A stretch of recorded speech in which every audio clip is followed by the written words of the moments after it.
नमस्कार दोस्तों, आज के इस वीडियो में मैं आप लोगों से यही कहना चाहता हूँ कि आप अपने में पावर पैदा करो। जब तक आप पावरफुल नहीं बनोगे ना, तो ये समाज, परिवार, रिश्तेदार आपको दबाएगा, आपके परिवार को दबाएगा, आपके माँ बाप को दबाएगा। क्योंकि आपके पास पावर नहीं है तो कुछ नहीं है। सबसे पहली चीज़ आप ये सोचोगे मुझे पावर पैदा करनी है, शक्ति पैदा करनी है। और शक्ति पैदा करने के लिए आपको मेहनत करना पड़ेगा, सरकारी नौकरी लेना पड़ेगा, यूपीएससी जैसे एग्ज़ाम को क्लियर करना पड़ेगा। कुछ ऐसा बनो ना कि तुम्हारा परिवार, तुम्हारा समाज, तुम्हारा रिश्तेदार की गांड फट जाए। इतना बड़ा आदमी बनो। उसके बनने के लिए आपको जो करना हो करो। बड़ा यूट्यूबर बनो, एकदम बड़ा यूट्यूबर, कैरी मिनेटी की तरह। सिंगर बनना है तो अरिजीत सिंह की तरह बनो। क्रिकेटर बनना है तो तेंदुलकर की तरह बनो। मतलब कुछ भी ऐसा काम करो, ऐसा बनो कि तुम्हारे रिश्तेदार, तुम्हारा परिवार, इनकी गांड फट जाए। तो सबसे पहली चीज़ अपने बॉडी पे फोकस करो, शरीर तगड़ा बनाओ। अंकित बेनीपुरिया जैसी बॉडी होनी चाहिए। उसके लिए आपको क्या करना है? एक्सरसाइज करना पड़ेगा। सुबह जल्दी उठो, हनुमान चालीसा पढ़ो, हनुमान जी का दर्शन करो, और उसके बाद दंड बैठक लगाओ। घर पे हो तो घर पे एक्सरसाइज करो, नहीं तो रनिंग कर लो। आपके आसपास अगर मैदान है तो उसमें 1 राउंड, 2 राउंड, 3 राउंड दौड़ लो। ये आपको अगर चलना है तो चल लो, कम से कम 4-5 किलोमीटर तक चल लो, आ जाओ।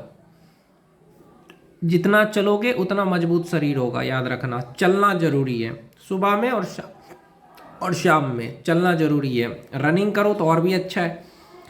दौड़ सकते हो तो दौड़ो, चलना है तो 4-5 किलोमीटर तक चलो। एक टाइम बना के रखो, इतने टाइम में मुझे इतना तेजी से चलना है आपको। ये नहीं ऐसे ऐसे चल रहे, आराम से चलने से नहीं होगा। फास्ट फास्ट चलना है आपको 4-5 किलोमीटर तक, फिर वापस आना है। यानी 3-4 किलोमीटर तक चलो। देखो तुम्हारा डायबिटीज़, ये पेट बाहर निकलना सब बंद हो जाएगा। सुबह शाम ऐसा करके देख लेना। ये दौड़ सकते हो तो सुबह दौड़ लो। और खाने में मैं कहूँ तो सत्तू पिया करो, चना खाया करो। अगर शरीर कमज़ोर है तो चना खाओ, सत्तू खाओ, बहुत अच्छा रिजल्ट आएगा। तो भैया मैं आपको बता दूं कि क्या खाने से आपका जो कमज़ोर शरीर है वो ताकतवर बनेगा। तो देखो, शरीर की कमज़ोरी अगर है उसको दूर करने के लिए प्रोटीन, आयरन, कार्बोहाइड्रेट और विटामिन सी से भरपूर खाद्य पदार्थ खाएं। जैसे अंडे, केला, पालक, बादाम, खजूर और अंकुरित अनाज। फिर से नोट कर लो, अंडा खा सकते हो, केला खा सकते हो, पालक खा सकते हो, बादाम, खजूर और अंकुरित अनाज, चना। इन खाद्य पदार्थों से शरीर को तुरंत और लंबे समय तक ऊर्जा मिलती है। और पर्याप्त मात्रा में पानी पीना भी इम्पोर्टेंट है। ताकत देने वाले खाद्य पदार्थ, सबसे पहला प्रोटीन से भरपूर अंडे। अंडे खाने से क्या होगा? प्रोटीन, स्वस्थ वसा और कैल्शियम का बेहतरीन स्रोत है। फिर पनीर, यह प्रोटीन का उत्कृष्ट स्रोत है जो मांसपेशियों के निर्माण और मरम्मत में मदद करता है। लीन मीट, मछली और मूंगफलियाँ। ऊर्जा के लिए केला खा सकते हो। केले में कार्बोहाइड्रेट, फाइबर, पोटेशियम से भरपूर होता है, तुरंत ऊर्जा मिलती है। दूध और केला को मिक्स करके पियोगे, बहुत फ़ायदा करेगा। खजूर खा सकते हो, ओट्स ले सकते हो, तरबूज ले सकते हो, डिहाइड्रेशन से बचाता है और थकान कम करता है। विटामिन और खनिज से भरपूर पालक, आयरन और अन्य पोषक तत्वों से भरा होता है पालक। उसके बाद है बादाम हो गया। उसके बाद नारियल पानी पी सकते हो। तो ये सारी चीज़ें अगर आप खाओगे तो आपका जो शरीर है वो मजबूत होगा। जो आपकी कमज़ोर शरीर है उसकी कमज़ोरी दूर होगी। आप खजूर खाओ, ड्राई फ्रूट है, बहुत फ़ायदा करेगा। शकरकंदी खाना शुरू कर दो, इससे भी कमज़ोरी दूर होती है। पालक की सब्जी, पालक का साग खा सकते हो, हरी सब्जी में आता है। बादाम, ये सारी चीज़ें खाने से क्या होता है कि आपकी जो शरीर कमज़ोर है वो कमज़ोरी आपकी दूर हो जाएगी। तो ये सारी चीज़ें खाओ। और खाना जो है ना, खाना खाने के बाद पानी तुरंत नहीं पीना है। खाना खाने के कम से कम 1 घंटे के बाद पानी पियो। और खाना उतना ही खाओ जितना आपको पच सके। ये नहीं भरपेट कभी मत खाओ। जितना भूख लगे उससे थोड़ा कम खाया करो। लोग भरपेट खा लेते हैं, वही पचता नहीं है। तो खाना उतना ही खाओ जितना पचा सको। जितना भूख लगे उतना नहीं खाना है। खाना को खाने के लिए खाना है, मन भरने के लिए नहीं खाना है। अब बात करते हैं क्या करना है। दूसरी चीज़, मैंने कहा कि शरीर को मजबूत बनाओ, शरीर मजबूत रहेगा तो सब कुछ अच्छा रहेगा। अब दूसरा पॉइंट यहाँ पे मैं कहूँगा कि आप स्किल सीखो। बहुत सारा स्किल होता है, जैसे कंप्यूटर सीख सकते हो, कंप्यूटर में बहुत सारी चीज़ें हैं, टेली है, एक्सेल है, पावर पॉइंट है, फोटोशॉप है, इन सब चीज़ों का आप सीख सकते हो। वेब डिज़ाइन है। स्किल पे फोकस करो, लैंग्वेज पे फोकस करो। लैंग्वेज यानी अंग्रेजी बोलना सीखो।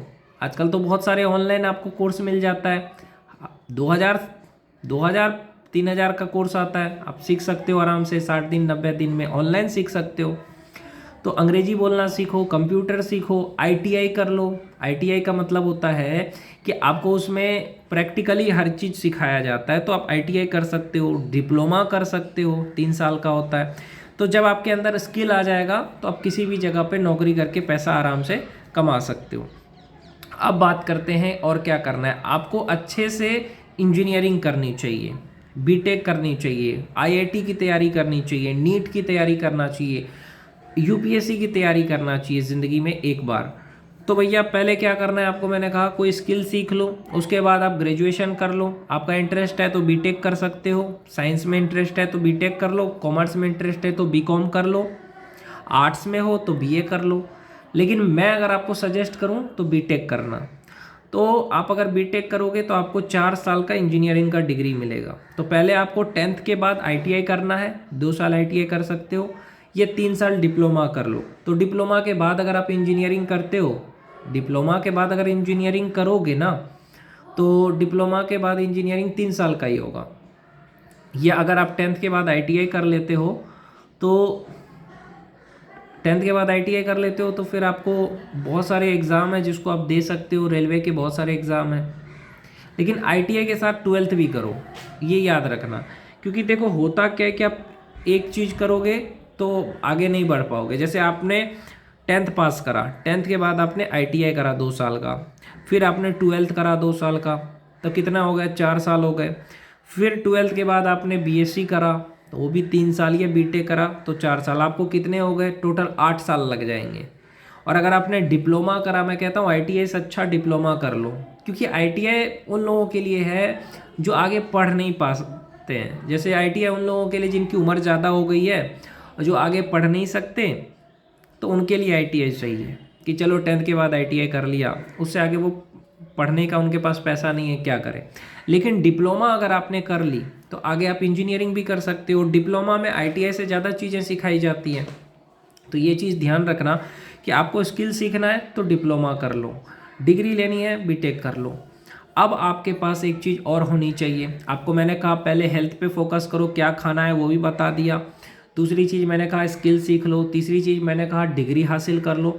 और उसके बाद जैसे अगर आपने ग्रेजुएशन कर लिया तो उसके बाद आपको क्या करना है, यूपीएससी का तैयारी करो। यूपीएससी का तैयारी करो, जम के करो तैयारी।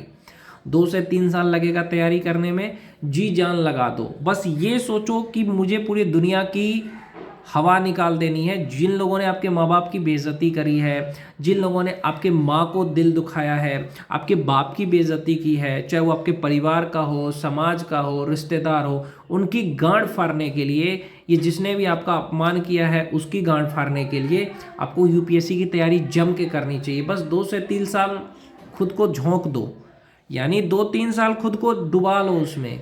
हो सके तो अब दिल्ली जाके कर लो, या हो सके अगर पैसा नहीं है तो ऑनलाइन घर बैठे कर लो।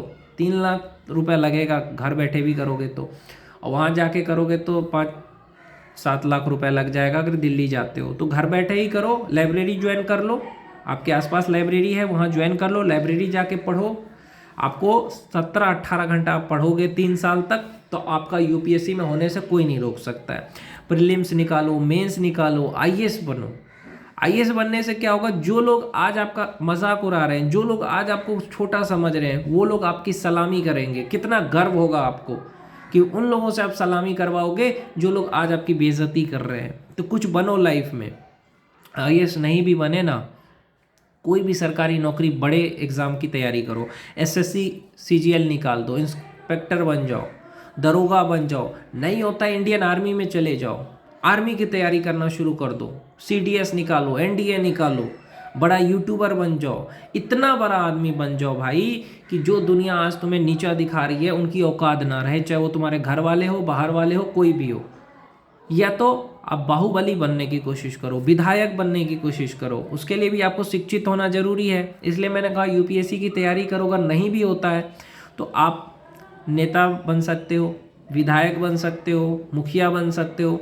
आपको करना कुछ नहीं है, बस अपना वर्चस्व लाना है, अपना एक एम्पायर खड़ा करना है। बाहुबली कैसे बनते हैं मैं बताऊं आपको, बताता हूं। सबसे पहले आप ये सोचो कि किसी एक पार्टी से आप प्रचार करो, जैसे कि बीजेपी का प्रचार करो, हिंदुत्ववादी नेता बनो, और उसके बाद धीरे धीरे आपके पास लोग आते जाएंगे, इकट्ठा होंगे। उसके बाद आप आसपास के नेताओं से संपर्क करो, धीरे धीरे करके स्टेप स्टेप करके आप बन जाओगे। अब ये सोचो कि मुझे बाहुबली बनना है, किसी से डरना नहीं है। अगर आपको बाहुबली बनना है तो मौत से डरना छोड़ दो, जेल जाने से डरना छोड़ दो। कोई अगर आपकी बाप की बेइज्जती करे, कोई तुम्हारी माँ की बेइज्जती करे, उसको वहीं पे मार दो। ये मत सोचो कि वो मरा या जिंदा रहा, पहले मार दो, उसके बाद सोचो कि हाँ मारा है मैंने। क्यों? क्योंकि देखो यार, अगर तुम बनना चाहते हो ना बाहुबली, विधायक, बड़ा आदमी, तो फिर तुम्हें मौत से डर नहीं लगना चाहिए, जेल जाने से डर नहीं लगना चाहिए। और जब जेल अपने माँ बाप के लिए जाते हो तो उससे बड़े गर्व की बात नहीं होती। कोई तुम्हारी बहन को छेड़े, तुम उसको मार देते हो, तो उससे बड़ी बात क्या होगी। ये कोई तुम्हारे माँ बाप को कुछ कहे, उसको मार दोगे, तो उससे बड़ा बात क्या होगा। ये कोई पाप नहीं है। कानून को हाथ में तभी लेना चाहिए जब आपको लगे कि कानून आपका साथ नहीं दे रहा है। तो बाहुबली बनो, इतने बड़े बनो ना कि कोई तुम्हारे सामने बोलने से पहले 20 बार सोचे कि यार किससे बोलना है। उसके लिए मेहनत करना पड़ेगा मेरे भाई। मैंने कहा ना, शरीर बनाना पड़ेगा, ग्रेजुएशन करना पड़ेगा, स्किल सीखना पड़ेगा। मैंने कहा ना कि पहले आपको शरीर बनाना है, फिर स्किल सीखना है, अंग्रेजी बोलना सीखना है, फिर आपको ग्रेजुएशन करना है, यूपीएससी एसएससी की तैयारी करनी है। उसके बाद जब आपको नहीं होता है तो आप बाहुबली बन जाओ, अब बड़ा विधायक बन जाओ, नेता बन जाओ। अगर हो जाता है तो कलेक्टर बन जाओगे। ऐसा नहीं है कि पढ़ाई आपका बर्बाद होगा, जो भी पढ़ रहे हो वो बर्बाद नहीं होगा। अभी सुधांशु त्रिवेदी को देख रहे हो ना, ज्ञान कभी व्यर्थ नहीं जाता है। जो ज्ञान आपके पास रहेगा ना, उससे आप दुनिया जीत सकते हो। समझ रहे हो? तो ज्ञान हासिल करो मेरे भाई, ज्ञान हासिल करो।